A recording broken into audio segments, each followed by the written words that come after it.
Hi guys, it's Steph with Attic to Cash here. It was a rainy Saturday morning. My husband and I had a list of tag sales we were going to hit. Not a long list, just three, but one was a full house estate sale, which was the second day, and then the second one was a tag sale. That said it had some vintage stuff, but in the pictures I didn't see jewelry or anything. But I'm going to give you guys a tip of the day, or I'm going to try to give you a tip on how to, enhance your business if you are a reseller. If you just like to look at cool vintage stuff, please, by all means, watch my videos because I have found some really cool treasures. That's what my videos are all about, treasure hunting. I'm obviously looking for things that I can resell to make a lot of money, but sometimes just a little bit of money, and that's okay too, because it adds up eventually. But, I love costume jewelry. I love vintage toys, Halloween, Christmas, everything, retro stuff, everything you could think of. But today's tip is if you go to a sale and you don't see, or you see some vintage things, but they don't have maybe the exact thing you collect or whatever out, you might want to ask them, because today I was at a sale and she had some cool stuff and I had been to her house before. So I know she is a reseller or has in the past or has done tag sales before. And I asked if she had any jewelry. And she said, you know what? I had a tray upstairs, but I didn't bring it down. And I said, oh, can you get it? Because that's really what I love, is like costume jewelry and, of course, nice jewelry too. But so she went upstairs, brought it down, and I got about, I think about 12 pieces of jewelry. I'm going to show it to you. I wrapped them up in this tissue today in the car. But, and I spent, at her sale alone, so this is what I got just from the one lady. These other things I got at the other sale, but I wanted to show you the jewelry, because if I hadn't asked, I would have never gotten these great things. And in it was this one ring that I got. It's kind of dinged up a little. It's actually a hammered look to it. I did have my loop, and I looked quickly at it, and it said 14 karat on the inside. It's white gold. So, I put that, I started this little pile. She's like, I have a lot of pearls. And I'm like, oh, great. I love pearls. These are the Honora pearls, which are sterling clasps. I don't know if they were like a jewelry store or what, but they come in like lots of different colors, Honora pearls. They have an H also on the clasp. So I got this set of pearls that are Honora pearls. This, another set that's Honora with the sterling clasp. This set was not Honora, but I got this, which was also Honora. So I think I could get at least 25 each for these. She charged me $80 for all of the jewelry. This alone, I know it's probably worth $150. It's kind of tight, but I squished it on my finger because I liked it. I might wear it for a little while and then scrap it because it does have dings. But and then this was she had some Brighton pieces, which I told her the B stands for Brighton. I don't know if she knew that, because she said, oh, it kind of has weight to it. I said, they're not sterling. It is costume. Brighton makes like purses and things and jewelry. So this is a Brighton bracelet. I got, this was a sterling bracelet. And then this, there was another two sterling, but these are anklets because they're quite large. So these two are sterling anklets. And then this was a Brighton bracelet that goes with this Brighton necklace. And the original price tag was on it for $47. So Brighton stuff can fetch some money.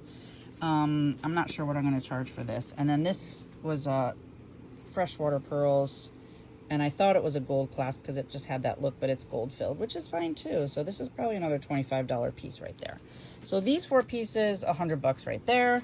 Then this piece is really pretty. I feel like this clasp is sterling, and these are real pearls, pink pearls. So this, I feel like I probably could get $25 for that. So I definitely made money because this alone is double what I paid for the whole lot. So that was that. So please make sure you ask for what you're looking for, because you never know. Just because they don't have it out, they might have it in the house. So that's my tip of the day. Then at another sale, I got this cute little Aeropostale teddy bear. I paid $3 for him, and he has his original tag on it that said the price, which was $29.50. So I'm definitely going to put $10 on that. Then I got this really cool light. I think it moves as it gets warmer, heat it up, but I plugged it in. It does work. It has like a little thing that spins around on the inside. I cleaned it up. It was really dusty, but that's really cool. So I got that. Then I got these pumpkin lights, which I thought were cute, and I plugged them in at the house, and they do work. And I got this pumpkin on a stick, which you screw together, and he plugs in and the whole thing lights up, which I thought that was cool. I've been watching these ladies on YouTube, No Pumpkin Left Behind, and I thought of them as I saw this pumpkin, and I said, I can't leave it behind. Because I know the ladies, I think it's Janine and Laura, they are, their channel is Shiny Bright Doggo. So if you like, they trash pick, they find some really cool stuff. They go to thrift stores, and their thing is like kitschy vintage Christmas and Halloween stuff. So they're really cool. So I've been watching them lately. So I would suggest, if you're into that kind of stuff, to watch them. Then I got this mug, which is Le Creuset, which I think they sell for about $15. I had never gotten a Le Creuset mug. I need to clean it a little bit, but I think they sell for like 15 bucks. I'll probably just put 10 because I think I just paid $1 for that. This stuff I paid $64 for this other sale. So that was included this. That was $50, but I did so well on the jewelry that I think I'll definitely make money. I thought this was really cute. It's like a little vintage lifesaver change purse. So I thought that was cute. And then this is the jewelry I got from that one estate sale that had jewelry all out. And I know the whole house was already set up, so I know I didn't need to ask them if they had any jewelry because it was already out on the table. This beautiful necklace, it's heavy. It looks like black, not just crystals, but I think they are black crystals actually.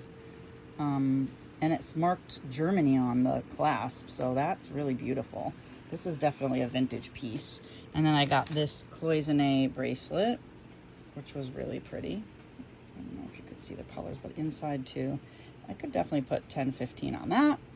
And then I got some, I didn't really look at this ring too good. I have to check it out. I don't think it's real because a lot of people were there the day before picking at this one, so I'm sure it's just like a fun cubic zirconia, like $5 ring. But I will check that later. Then I got a bunch of clip-on earrings, which I sell for about $5 a set. So 5. Oh, this is another set. 10. Those are pretty. And then I got this little flower pin, which I thought was sweet. Doesn't have any maker, but I can sell that probably for $5 or $10. And this is a pair of pierced rhinestone earrings that are kind of floppy, but very pretty. So I'll put those in my $10 section. So I'm definitely going to make some money on this lot. Another pair of, these are, I think, marked Corot. So a Corot set, really pretty. Clip-ons, another crystal set of clip-ons. And then another cute, let's see. These almost had like a